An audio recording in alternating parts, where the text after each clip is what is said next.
നമ്മൾ വിസ റിന്യൂവലിന് വേണ്ടിയിട്ട് ഷാർജയിൽ നിന്ന് കൃഷിയിലേക്ക് പോയിട്ട് റിന്യൂ ചെയ്തിട്ട് വരുന്നതാണ് ഇന്നത്തെ വീഡിയോ. ഇന്ന് അപ്പോൾ അതിന് വേണ്ടിയിട്ട് ഞാൻ ഷാർജ ബസ് സ്റ്റാൻഡിലേക്ക് പോയിക്കൊണ്ടിരിക്കുകയാണ്. ഇവിടെ നിന്ന് നമുക്ക് ദുബായ് എയർപോർട്ട് ടെർമിനൽ 2ലേക്കാണ് പോകേണ്ടത്. അപ്പോൾ നമ്മൾ എയർപോർട്ടിൽ പോകണം. എയർപോർട്ടിൽ പോയിട്ട് അവിടെ നിന്ന് എമിഗ്രേഷനിൽ ഇതൊക്കെ കഴിഞ്ഞ് ബെൽറ്റൊക്കെ ഉണ്ടെങ്കിൽ മാറ്റി വയ്ക്കണം. പിന്നെ മാക്സിമം ഇലക്ട്രോണിക് സാധനങ്ങളൊന്നും കൊണ്ടുപോകാതിരിക്കാനാണ് നല്ലത്. പിന്നെ ഒരു ഡ്രസ്സ് കൈ പിടിക്കാൻ നല്ലതാണ്. ഒരു ദിവസം അവിടെ സ്റ്റേ ഉണ്ടാവും. അത് കഴിഞ്ഞിട്ട് F5 ആയിരിക്കും എപ്പോഴും വെയിറ്റ് ചെയ്തിരിക്കുന്നത്, ചെക്കിങ് ചെയ്യുന്ന സ്ഥലം. അപ്പോൾ അത് കഴിഞ്ഞ് കഴിഞ്ഞാൽ നമുക്ക് ഫ്ലൈറ്റ് കയറാം. ഫ്ലൈറ്റ് കയറി കുറച്ച് നേരം വെയിറ്റ് ചെയ്ത് കഴിഞ്ഞാൽ അപ്പം തന്നെ ഫ്ലൈറ്റ് എടുക്കും. നമുക്ക് ഡിലേ ഉണ്ടെങ്കിൽ കുറച്ച് ടൈം എടുത്തിട്ട് ഫുഡൊക്കെ തന്നിട്ടാണ് എടുക്കുക. വലിയ കാര്യമായിട്ടുള്ള ഫുഡൊന്നും ഉണ്ടാവില്ല. എന്തെങ്കിലും ബണ്ണോ പിന്നെ എന്തെങ്കിലും ചോക്ലേറ്റൊക്കെ ഉണ്ടാവുള്ളൂ. അത് കഴിഞ്ഞ് നേരെ അവർ അവിടെ എയർപോർട്ടിലെത്തും. ഫിഷ് ഐലൻഡിൽ എത്തി കഴിഞ്ഞ് കഴിഞ്ഞാൽ അവിടെ നിന്ന് അവരുടെ തന്നെ ഒരു ഹോട്ടലുണ്ട്, റൂം, അവിടേക്ക് കൊണ്ടുപോകും. അവിടെ പോയിട്ട് നമുക്ക് എന്താ പറയുക,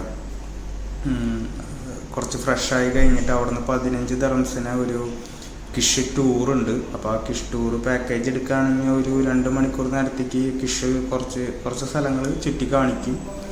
ആ സ്ഥലങ്ങളിൽ പോകാനായിട്ട് വേണമെങ്കിൽ ആ പാക്കേജ് എടുക്കാം. വലിയ നഷ്ടമൊന്നുമില്ല, കുറച്ച് സമയം പോയി കിട്ടും. കാരണം അവിടെ പോയി കഴിഞ്ഞാൽ വൈഫൈയും നെറ്റൊന്നും ഉണ്ടാവില്ല. ആകെ ആ ഹോട്ടലിൻ്റെ റിസപ്ഷനിൽ മാത്രമേ വൈഫൈ ഉണ്ടാവുള്ളൂ. അപ്പോൾ റൂമിലൊന്നും വൈഫൈ കിട്ടാൻ ചാൻസ് കുറവാണ്. അപ്പോൾ അവിടെ നിന്ന് തന്നെ ഈ ടൂർ എടുക്കുന്നതാണ്, അത്രയും ടൈം പോയി കിട്ടും. അപ്പോൾ ടൂർ എടുത്തു കഴിഞ്ഞ് കഴിഞ്ഞാൽ ഇതുപോലത്തെ കുറച്ച് സ്ഥലങ്ങൾ കാണാം. ഇത് ഒരു എത്രയോ വർഷങ്ങൾ പഴക്കമുള്ള ഒരു ട്രീ ആണ്. ഈ ട്രീയുടെ അവിടെ ഒരു താടി വെച്ചിട്ടൊരു ചേട്ടൻ അതിൻ്റെ കഥകളൊക്കെ പറയുന്നുണ്ട്. ആള് അവിടെ നിന്നിട്ട് കുറേ നേരമായിട്ട് അവിടെ നിന്ന് ഇതുപോലെ ഇങ്ങനെ പറഞ്ഞുകൊണ്ടിരിക്കുകയാണ്. നമുക്കൊന്നും മനസ്സിലാവില്ല, അവർ വേറെ അവരുടെ ഭാഷയിലാണ് ഇത് പറയുന്നത്. പിന്നെ അവിടെ ഇങ്ങനെ കുറച്ച് സ്ഥലങ്ങളുണ്ട് കാണാനായിട്ട്. വലിയ സംഭവങ്ങളൊന്നും ഇല്ല കാണാൻ, എന്നാലും അവിടെ പോയി സ്ഥിതിക്ക് ഇതൊക്കെ ഒന്ന് വെറുതെ കാണാൻ നല്ലതായിരിക്കും. ഇതൊക്കെ തന്നെ ഉള്ളൂ കാണാനായിട്ട്. പിന്നെ കുറേ പൊട്ടിപ്പൊളിഞ്ഞ് കിടക്കുന്ന ബിൽഡിങ്ങുകളും മരുഭൂമി പോലത്തെ സ്ഥലങ്ങളൊക്കെയാണ്. ഇതൊക്കെ എന്താന്ന് പോലും മനസ്സിലായില്ല. ഇതൊക്കെ അവരുടെ ഭാഷയിൽ അവിടെ എന്തൊക്കെ എഴുതി വെച്ചിട്ടുണ്ട്. എന്താണെന്ന് എനിക്കറിയില്ല. കുറേ പേര് അതിൻ്റെ മുമ്പിൽ നിന്ന് ഫോട്ടോ എടുക്കുന്നുണ്ട്.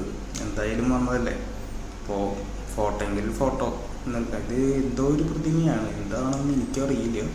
ഇത് നിങ്ങൾക്ക് ഈ ഭാഷ അറിയുന്നുണ്ടെങ്കിൽ വായിച്ച് മനസ്സിലാക്കും. പിന്നെ ഈ പറയുന്ന സാധനങ്ങളൊക്കെ ഇവിടെ ഉണ്ട്. പിന്നെ ഇതാണ് പൊട്ടിപ്പൊളിഞ്ഞെടുക്കുന്ന എന്തോ ഒരു കെട്ടിടം. ആ കെട്ടിടത്തിൻ്റെ ഉള്ളിലൊന്നുമില്ല, വെറുതെ കുറച്ച് സ്ഥലങ്ങൾ, ഒരു കുഴികളൊക്കെ ഉണ്ടാവും.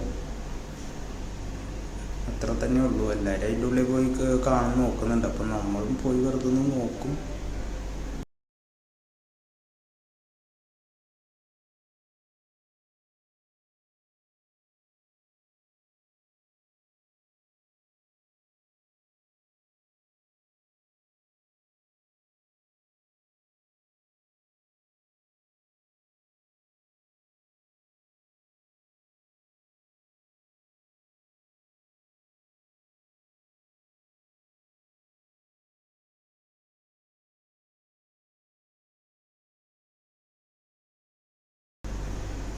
പിന്നെ കൂടെ വന്ന കുറച്ച് പേരെ നമുക്ക് അവിടെ നിന്ന് കൂട്ട് കിട്ടും. ആരെങ്കിലുമൊക്കെ മലയാളികളൊക്കെ ഉണ്ടാവും. മലയാളി നമ്മുടെ ഏതാണെന്ന് വെച്ചാൽ അത് എന്തായാലും അവരുണ്ടാവും. നമ്മുടെ തന്നെ സ്ഥലത്തു നിന്നുള്ള ആരെങ്കിലുമൊക്കെ ഉണ്ടാവും. അപ്പോൾ അവരുടെ അടുത്ത് കമ്പനി കൂടി നമുക്കങ്ങനെ ആ ടൈം സംസാരിച്ച് ഇങ്ങനെ നടക്കാം. അല്ലാതെ ഇപ്പോൾ ഇവിടെ ഫിഷ് ഐലൻഡിൽ വന്നിട്ട് വേറെ ഒന്നും ചെയ്യാനായിട്ടൊന്നും ഇല്ല. വെറുതെ ഇങ്ങനെ കുറച്ച് സ്ഥലങ്ങൾ കാണലും പിന്നെ വെറുതെ ടൈം റൂമിൽ കിടന്നുറങ്ങലും തന്നെ ഉണ്ടാവുള്ളൂ. ടൈമല്ല, റൂമിൽ കിടന്നുറങ്ങാം, അതിന് പറ്റത്തുള്ളൂ. നെറ്റൊന്നും അവിടെ കാര്യമായിട്ട് യൂസ് ചെയ്യാനൊന്നും പറ്റില്ല. ഇനിയിപ്പോൾ റിസപ്ഷനിലുള്ള നെറ്റാണെങ്കിൽ, ഹോട്ടലിലത്തെ റിസപ്ഷനിലുള്ള നെറ്റാണെങ്കിൽ കൂടി വലിയ സ്പീഡൊന്നും ഉണ്ടാവില്ല. ജസ്റ്റ് ഒരു 4G 3G നെറ്റൊക്കെ ഉണ്ടാവുള്ളൂ. 4G ഉണ്ടാവില്ല, 3G നെറ്റൊക്കെ ഉള്ളൂ. കാരണം ഇത്ര അധികം ആൾക്കാർ യൂസ് ചെയ്യുന്ന കാരണം കൊണ്ട് സ്പീഡും കിട്ടില്ല. പിന്നെ മാക്സിമം ഫുഡ് അവിടെ നിന്ന് തന്നെ കഴിക്കാൻ നോക്കാം. അവിടെ നിന്ന് നല്ല ഫുഡൊന്നുമല്ല, അത്ര നല്ല ഫുഡൊന്നുമല്ല, എന്നാലും ജസ്റ്റ് ഫുഡ് കഴിക്കണമല്ലോ. അപ്പോൾ അവിടെ നിന്ന് എന്തെങ്കിലും കിട്ടുകയാണെങ്കിൽ റൊട്ടിയൊക്കെയാണ് കൂടുതലും കിട്ടുക. ചോറുണ്ടാവും, ചോറും കുഴപ്പമൊന്നുമില്ല. ചോറും പിന്നെ ഗ്രേവി പോലെ, ചിക്കൻ്റെ ഗ്രേവി പോലത്തെ ഇതൊക്കെയാണ് ഉണ്ടാവുക. അത് കിട്ടുകയാണെങ്കിൽ അത് മേടിച്ച് കഴിക്കുക. നല്ലെന്നുണ്ടെങ്കിൽ ആ റൂമിൻ്റെ പുറത്ത് ഇറങ്ങിയിട്ട് കുറച്ചങ്ങോട്ട് നീങ്ങി കഴിഞ്ഞാൽ ഒരു ഹോട്ടലുണ്ട്, അവിടെ ബിരിയാണിയൊക്കെ കിട്ടും. ബിരിയാണിക്ക് അവിടെ 12 ദിർഹംസാണ്. അപ്പോൾ അത് മാക്സിമം അവിടെ പോയിട്ട് കഴിക്കാൻ പറ്റുകയാണെങ്കിൽ കഴിക്കുന്നത്. നേരത്തെ പോയാലാണ് കിട്ടുള്ളൂ, അല്ലെങ്കിൽ ആ ബിരിയാണിയും കഴിയും.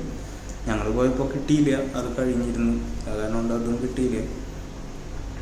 പിന്നെ ഇതിൽ കിഷ്ടൂറിൽ ഇത് ഒരു ബീച്ചുണ്ട്. ഇതാണ് ബീച്ച്, പക്ഷെ വലിയ രസമൊന്നുമില്ല. നമുക്ക് വെറുതെ എന്തായാലും ടൈം വേസ്റ്റ് ചെയ്യാനായിട്ട് ഇതൊക്കെ പോയി ഒന്ന് കാണാമെന്ന് മാത്രം.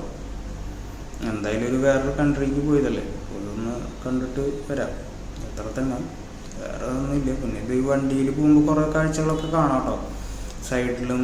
സൈഡിലൊക്കെ ആയിട്ട് കുറേ ബിൽഡിങ്ങുകളും ഇതുപോലത്തെ കപ്പലുകളും, കപ്പലല്ലാന്നുണ്ട് എന്തോ വേറെ, പിന്നെ ഇതുപോലത്തെ പള്ളികൾ, ഇതൊക്കെ ഒന്ന് കാണാം നമുക്ക് വണ്ടിയിൽ പോകുമ്പോൾ. നല്ല രസമാണ്, കുഴപ്പമൊന്നുമില്ല. നമുക്ക് നെറ്റ് ഇല്ലാത്തതിൻ്റെ ഒരു കുറവ് മാത്രമേ ഉള്ളൂ, ബാക്കിയെല്ലാം ഓക്കെയാണ്.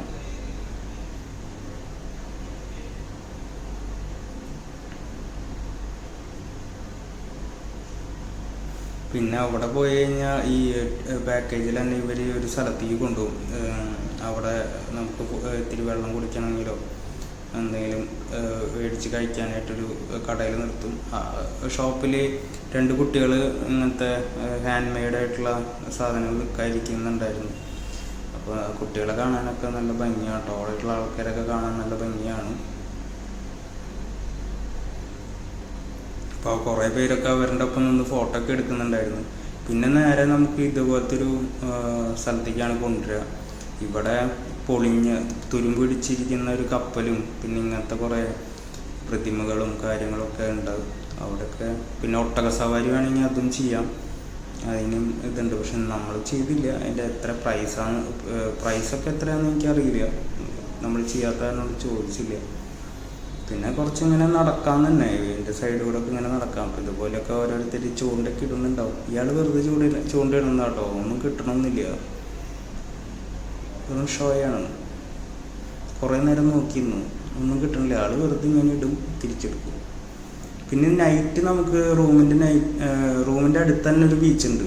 ഈ പാക്കേജൊക്കെ കഴിഞ്ഞ് വന്നിട്ട് നൈറ്റ് നമുക്ക് പുറത്തേക്ക് ഇറങ്ങുകയാണെങ്കിൽ എല്ലാവർക്കും ഉറക്കമൊന്നും ഉണ്ടാവില്ല അവിടെ പോയി കഴിഞ്ഞാൽ. അപ്പം നൈറ്റ് നമുക്ക് ആ മാപ്പ് നോക്കി കഴിഞ്ഞാൽ നമുക്ക് ഈ ബീച്ചിലേക്ക് വരാനുള്ള വഴിയൊക്കെ കാണാം.